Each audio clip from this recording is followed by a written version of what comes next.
Figure it out. Hello, this is Adam Koralik from Figured Out Productions. The following video is a video of some kind, and I hope you enjoy it. Hey guys, it's Adam here, and today we're going to be talking about our friend, the NES, or Nintendo Entertainment System, and the fact that it is 40 years old today if you're watching this the day it came out.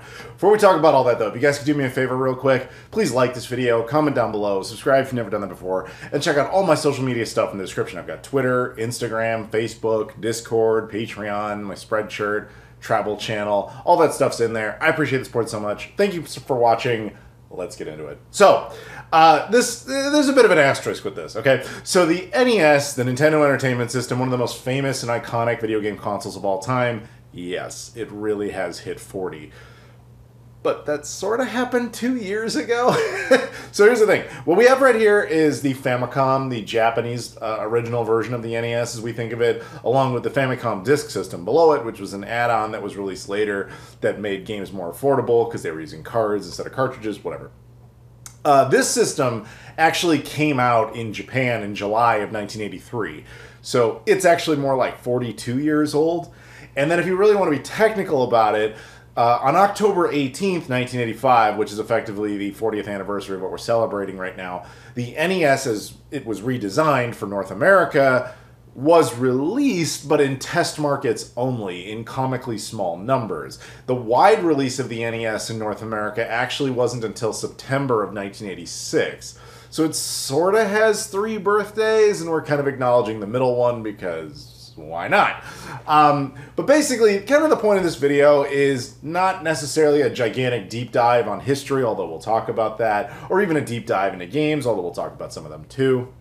It's really just kind of to go down memory lane and just talk a little bit about this very iconic video game system on its 40th birthday, because, I don't know, I like doing that. So, okay. I guess we'll just start with the obvious history. So I've talked about this in the past, but here's kind of a truncated version of events.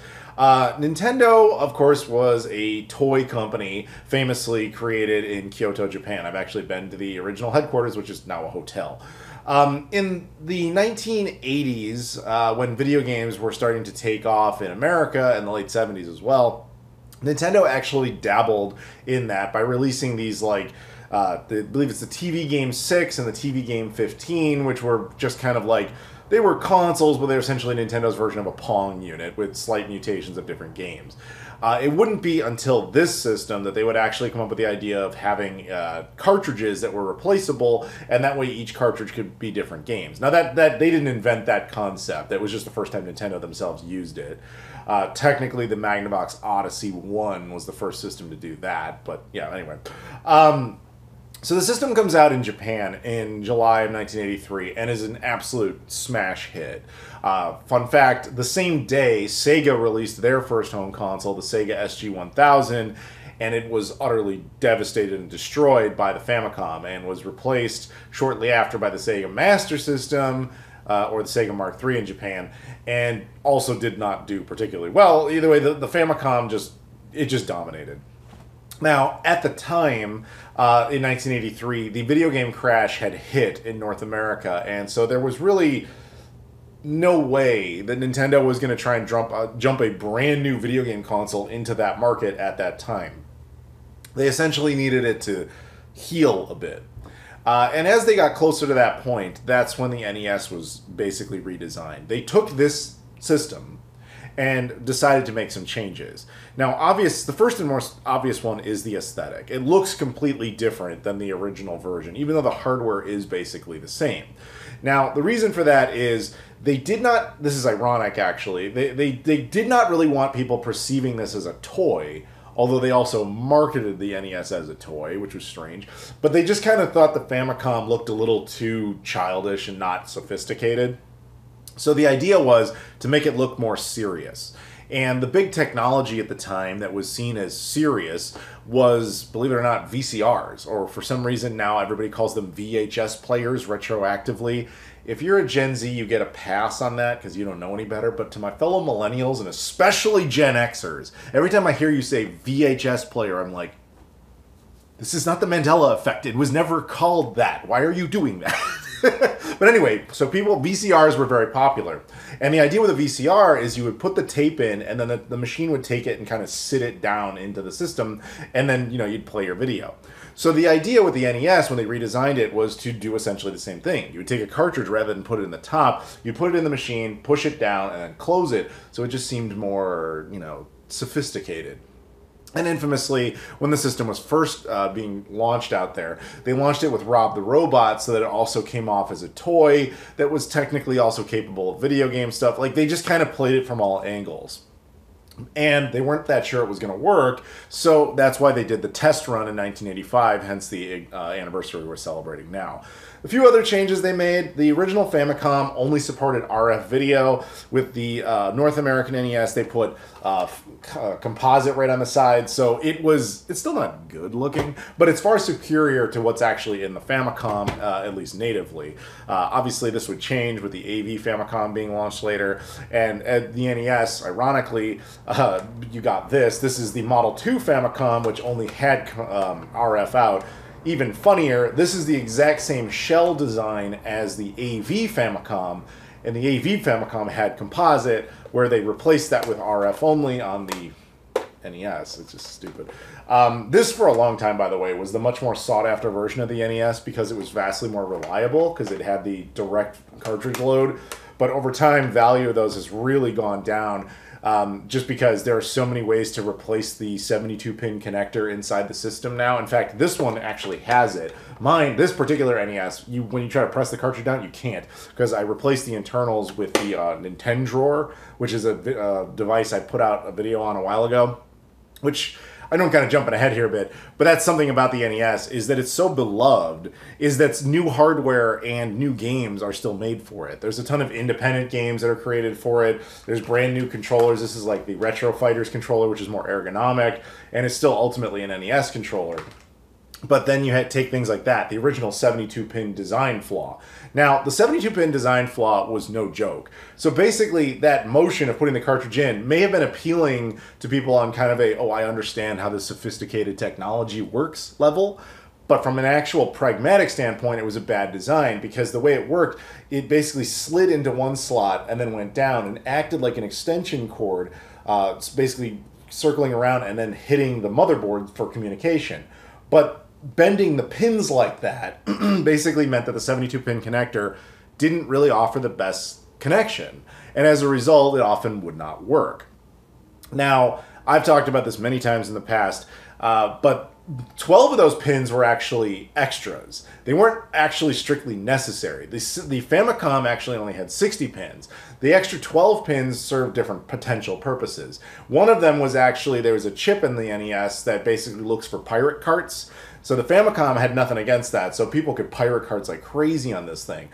Nintendo of America is like, we should probably put something in there to prevent that. So that was one of the things, is the lockout chip, or the 10NES chip as it's often referred to. However, and I did a video maybe 12 or 13 years ago showing how to actually disable the 10NES chip. If you disable it, it actually makes the system more likely to be able to read this game, only because one of the potential chips, or the pins not to read, would in fact be the one that requires connection with the 10NES chip. But by disabling the requirement, your game may still not work, but if that's the particular pin in question, that one will no longer matter. It also makes the system region-free, and in general is just a good move.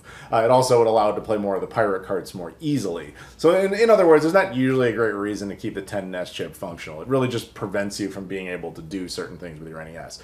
But, as I just pointed out, because this has the Nintendo drawer in it, that makes for basically a straight shot connection right into the back, none of that folding, bending down stuff, and then that loops around and makes connection with the board, and results in just a nice, strong, good connection. So the NES works perfectly. When the system came out, it of course also had the somewhat redesign of the Famicom controller. Very similar, obviously, but slightly different. So it's just kind of a reimagining here. The funny thing about it is this is the system that basically invented the D-pad. Before this system, that simple concept was not really well used. I'm not going to say it was the first system to ever have it in any capacity, but this is definitely what popularized it. And it proved to be very successful. It's such a basic, friendly controller. Like when you put it in, you know you're in for a video game experience. It's not going to be too complex. It's going to be easy. Sit down and enjoy it. And that's just kind of the thing that they were kind of going with there, is that not only would it be kid friendly, but it would also be, you know, something anybody could really embrace. As a result, the system was a massive hit with your later Gen X's and your early millennials. Now, the thing is, the system blows up. It becomes a huge hit not only in Japan, it does an incredible job in North America. Nintendo effectively rewrites the video game market in North America in some ways that were not so great, but that would eventually get sorted out. But they essentially saved that industry. And then the global ramifications of that when it comes to economics cannot be understated when it comes to how Nintendo would basically create a business model for video games and how that should really work that standardized it across the globe. Prior to them, you'd have a bunch of Japanese companies making a bunch of Japanese systems that never saw the light of day outside of there, American companies that never really made much outside of North America, and then European companies doing the same thing. Under the umbrella of Nintendo, it became kind of standardized, so it's like Nintendo products would be released in all the major regions. Eventually, Sega, Microsoft, Sony, etc. It would all be released across major regions for the most part. There's certainly exceptions in there. And there was a lot of external factors to the world that matter for that too. For example, the NES predated the fall of the Soviet Union. And then after that happened, the NES and Nintendo was allowed into countries it hadn't used to be in, etc. But that's a different thing. So, all the same, the NES becomes this massive, massive hit. And the thing is, I'm only 38. I'm actually not 40. So I have no memory whatsoever of certainly of the Japanese time, of the height of the popularity of the launch. But I also don't actually have any direct memories of the American launch, neither the test market or even the wider 1986 launch. I was born in 86, but after the NES came out. However, the NES is actually the first video game console I have any memory of. So there was a time, it had to have been 1989. I think that's when it was, because I had only recently as a child, when I was like the first 2 years of my life, we lived in New York. And then shortly after that, we moved to Chicago. And I have just a handful of memories of us first moving, like maybe like two, and this is one of them. And this one that I do remember, one day my cousins all came over. You know, my older cousins, who were just a few years older than me, but they were very much the very late Gen X age, / I think the youngest one of them would have been technically like a senior millennial. And they all came over and they went down to our basement, and I assume the reason was that my mom was the cool one in the whole like group. So she had like a big TV set up in the basement, you know, giant tube TV at the time. And she also would have been that one parent out of any of them who never said like, oh, you only can play video games for 15 minutes or whatever. My mom would have been like, yeah, just go play. It's fine. I knew my mom well enough for that type of thing. So they all come over and they go in the basement and they've got an NES. It wasn't mine. I didn't have it. My cousin, well, I'll just say his name. My cousin Jeff had just gotten an NES, presumably for his birthday or something. And so my other cousins, a few of them are there, and they're in the basement, and they set it up. And I remember them just, like, laughing and being excited and everything. And I'm sitting there, like, I am young enough that I'm probably, like, 3 years old. Like, barely cognizant of my own existence. And I hear them laughing and giggling and all that stuff in the basement. And I remember I'm holding something, probably like a teddy bear at that age. And I'm walked down the staircase. And I remember peering through the staircase and looking at the television in the distance. And they're sitting there just having a great time playing this thing. I see them holding controllers like this and the system set up and they're on the TV, they're having a blast. And I understand. I walk over there and I see that they're doing this and I'm just like looking at the screen like befuddled. Like what is this thing that I'm seeing? And what it was, and I figured this out retroactively, but what it was is they were playing Paperboy. That is the first video game that I ever saw in my entire life. And I remember just staring at it, just being like blown away by what I was seeing. And so when I could understand that they were doing things with this, and then it did things on the screen, You know, I look at it and I go, huh, wow. You know, I kind of wanted to participate. But understandably, at the age of 3, I lacked that kind of motor skill. I lacked even the social skills to request such an action. I just remember being intrigued. And they never let me play it. I mean, like, they had just got it, and it was, so I didn't actually sit anything. But as long as I could kind of just sit there and watch, and I wasn't bothering them, they didn't have any issue with me being there. That's my first memory. Now, fast forward many years later, that same cousin, again, his name is Jeff, he had become an NES collector throughout the 90s and a little bit into the early aughts, much like happens to most, let's say, normal people. He got out of that hobby and just kind of saw this stuff as just junk in his house, eventually just junk in his parents' house that he didn't care about.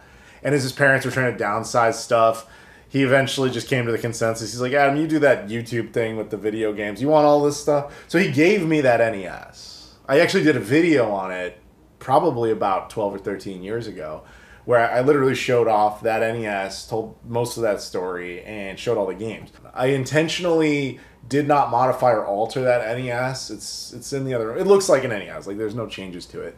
So... But that is the first video game system I ever saw in my entire life, along with the first game I ever saw in my entire life. I didn't get to play it, but I did see it. And then for years later, like as I got older throughout the majority of the 90s, like anytime we would go to his house for like Thanksgiving or Christmas Eve or whatever it was, usually Christmas Eve, I'd play that NES, and I'd play some of his games, and he had some of the good ones, he had some of the bad ones, but you're a kid, so you just kind of played whatever. But those are like the wonderful NES-related memories that I do have, and they all pretty much stem from my one cousin, simply because this was not my system. This was not the thing I grew up on, and I only could really see through it retroactively. I didn't get an NES myself until sometime... Actually... I think I didn't get an NES until about 2003. As weird as that sounds. I think I didn't get it till then because I could be wrong on that date. Very, very well wrong on it. But I remember buying it at a Funkoland, which would eventually become part of what is GameStop now. And I remember buying it at like a discount because they were just trying to get rid of it. It was old stuff. They were still kind of carrying. And I'd always been like, I've never had an NES. And I should get one. And I remember getting a few games for it, trying it out, and I don't know, it just didn't captivate me the same way.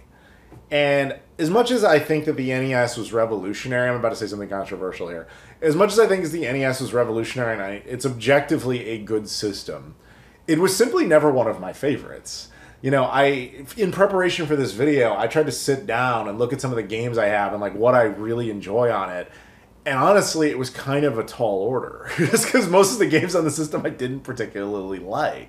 You know, because I just didn't develop with it at the right age. And going back on it, I don't really sit down and really have much nostalgia to actually play it. Of all the games that I do, it's probably the first Super Mario Brothers, which I guess we'll talk a bit about soon. But yeah, that was kind of about it for me on that. But all the same, I very much respect it. Now these days, I probably have like 5 of these, different states. I've got 2 that are modified. This one has the Nintendo drawer in it. I have the Blinking Light Win in another. I've got unmodified ones.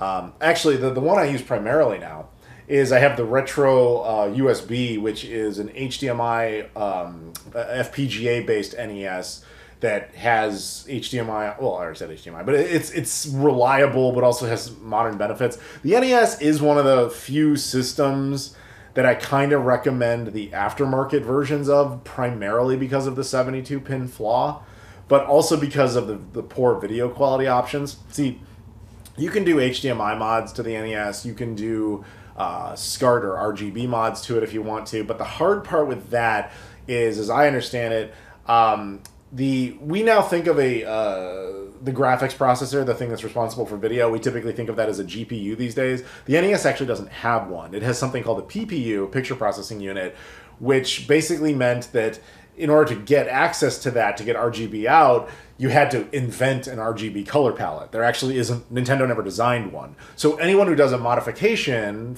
of RGB or HDMI or anything like that has to essentially choose the color palette themselves. There isn't actually an official one. So every single one of those modifications makes the video color slightly different based on the engineer's preference. So I kind of prefer the aftermarket options, specifically the retro USB, not because it just looks better to me, but it's also more reliable. But if you want the truly authentic experience with the NES, you kind of got to stick with the composite. And I can't bring myself to do it. But, I mean, to each their own. That's all fine. Then, of course, it's a system that's comically easy to emulate. But, yeah, it's a fun system. Let's talk about a couple of the games, right? Because we kind of jumped ahead and did talk about some of the futuring stuff. Like I said, eventually Nintendo would release this as a reissue to squeeze some more life out of the system. I think this came out in '93. I think. And the last game around that time, at least from Nintendo, I think was Wario Woods, I think. But yeah, Nintendo certainly did well with that system. And to this day, it still has actions going on. Like, there's new homebrews made for it all the time. Nintendo constantly references this system. The NES Classic, of course, was a big deal. Which I also think, by the way, that dropped a lot of the prices on NES content because your average... your normies, if you will, was satisfied by that option and did not really care. In fact, you know what? The color RGB off of that might be the closest we've ever had to an official RGB color palette, but I don't know if that's ever been retroactively used in any other capacity. That's just me waxing inane. Anyway, so... yeah, people still make stuff for the NES is where I'm going with all this. Like I said, we have new controllers, we have new hardware. It's a very well-loved system by an extremely age-appropriate generation now that is in the engineering field. So it's not really shocking that people are still making stuff for it. In fact, I think it is a thing now that there's like a modem attachment that can actually be latched onto this expansion port on the bottom. If you cut this out, there's actually a board piece there. And it was originally designed for a potential modem or a potential Famicom disk drive type of add-on, etc., but never officially used. Now there are people who actually use it. There's like a network adapter I think somebody put, because you realized you could fit an Ethernet cable right here on the side, so it was designed like that. So yeah, there's still development. Okay, some of the games. Now, this is not like a long list of games, nor is it even necessarily my list of favorite games. It's just something I had something to say about, to be honest. So the first game I kind of want to talk a little bit about is Metroid. Now, Metroid, I mostly wanted to mention to kind of showcase the social impact of this system. Meaning, Metroid is a very beloved franchise, still an active one from Nintendo. Metroid Prime 4, anybody? But the whole system, this is the game that kicked it off. And the fact that it is one of just many that originates on this system should really emphasize how truly significant the system was. Because a lot of games that a lot of characters from the Nintendo lore, all get their origin in this system. Not exactly the TV game 6. Now, granted, there's characters that would emerge after this, obviously. But it is shocking how many of the relevant Nintendo characters start and continue from this exact hardware. This one I point out more for infamy. Teenage Mutant Ninja Turtles. This is one of the few games, other than Back to the Future, that I remember playing a lot at Jeff's house on the NES. This is actually his original copy. And I would play this all the time, like every Christmas Eve or whatever it was, I would play this because I loved the Ninja Turtles, not because I understood it was a good or a bad game. It is not a good game. But I remember it's the Ninja Turtles. I love the Ninja Turtles. I need to play this. It was just IP branding, winning. And I died almost immediately, like every time, because the game is just too hard, as everybody knows. But I remember just loving that I could play as these characters, you know? Even though I was too young to understand how bad of a game it really was. I understood that I was never making progress and I wasn't getting anywhere. But it didn't matter. As soon as I lost, reset the system, play it again. And the sound effects of the beginning of this game, I can hear it right now. Like, they're permanently etched in my mind. Even though it's all in service of a terrible game. It still has very positive memories for me. Then we have the two Zelda games. Obviously, Legend of Zelda, very infamous, and then The Adventure of Link. These are two I have actually played all the way through. And I I liked the first one better, as I think most people do. And I do think the second one is a little underrated and doesn't get enough credit because among the entirety that is the Zelda franchise, we kind of look back on it as like that strange one where they tried a bunch of different weird stuff. But I give them a pass on that solely because, you know, this was the original idea, was the first Zelda game, and just, you know, hey, but you had no idea what a sequel should be. And like this, the concept of Zelda just wasn't established enough to, you know, have it be a repeat pattern. So they're like, do we branch it in this way? Sure, let's try it. And I give them some credit for that. And of course, we got the famous I am error meme from this. But still, very cool. And then I kind of want to go out with this. We have the Super Mario Brothers trilogy. Now, I will say objectively, my favorite of the three is the third one. But I will, and I've said this before, the Super Nintendo, like, Super Mario All-Stars remake of this is one of my favorite games of all time. When I try to play the NES version specifically, I feel like I'm doing myself a disservice by playing it over the Super Nintendo version, which I realize is sacrilege to a lot of people, but it is how I feel. Whereas that doesn't really apply to these first two. Even though I have played the Super Nintendo remake versions of both of these a lot, it doesn't bother me as much. And I think the reason is with Super Mario Bros. 2, I've just never really enjoyed this game as much for the same reason a lot of people didn't. So it's Toki Doki Idle Panic with reskins. It's kind of the same thing that happened with Zelda. They didn't really know the direction to go with it. So famously, there was a completely different Super Mario Bros. 2 for the Famicom. And when they tried to bring that over to North America, Nintendo of America said, not only is the game not different enough from the original, it's also extraordinarily hard. And I think that kids will get too frustrated and not be interested. So they just took a completely different game and reskinned it and called it Super Mario Bros. 2. Which is kind of cool that we eventually would see that in North America, but on the Super Nintendo. And then you have the obvious first Super Mario Brothers, and this is, of course, the combo with Duck Hunt. This is a super cheap game now, and it's great because it's so easy. Like, there's a reason Nintendo included this, because you not only got two games, you got two games that instantly made you understand what the system was. Because the system came with the light gun, and you had this game immediately that worked with the light gun. And I remember playing that all the time at Jeff's house with the light gun, just shooting at this stupid duck, you know, just trying to get it. And it's like, I was terrible at it, but it didn't matter. You just reset and keep going, reset and keep going. And you just understood the basic motor skills necessary to play this game. And it was just fun on that basis alone. And then, of course, Super Mario Brothers, I lacked the talent to be very good at it, but this is probably the only game on the NES where I will still, like, occasionally get nostalgic and be like, I want to play that first one. And I go as far as I can, you know, usually with the warp zones and all that. It's the one game where I occasionally am like, let's fire up the NES. And if I'm going to fire up the NES, it's going to be Super Mario Bros. Even though objectively the third one is my favorite. For some reason, I think it's just because that Super Nintendo version is so superior. And that's just the one that I'm like, I want to sit down and like play this and get into it. This is, I'm going to pick up a controller and just have a simple fun time. Which is the way I interpret the NES. It's kind of what Nintendo was going for. They wanted kids to be able to really get into it. They wanted adults to be able to get into it. Anybody should be able to pick it up and get into it. And this cartridge excelled at that. So, with that mindset, I think today, on its birthday, if you have the opportunity, sit down, hook up your NES, put in a game, and have yourself a good time. And don't blow in the cartridge. Don't do that. Clean the cartridge contacts and do it properly. Blowing in the cartridge is bad because the moisture from your breath gets on the pins, they corrode, they get worse. That's partially why it doesn't function very well. The only reason it occasionally would work when you did that is just because you're forcing a retry. So don't do that. Do a proper cleaning. You know, Q-tips, clean them in there. You got that. Don't use rubbing alcohol either. Try to use like Windex or something. Ammonia free. Okay, that's not the point of the video. There's also specific cartridge cleaning solutions, which is sadly very necessary with the NES, unless you have it modified with a Nintendo or whatever. Okay.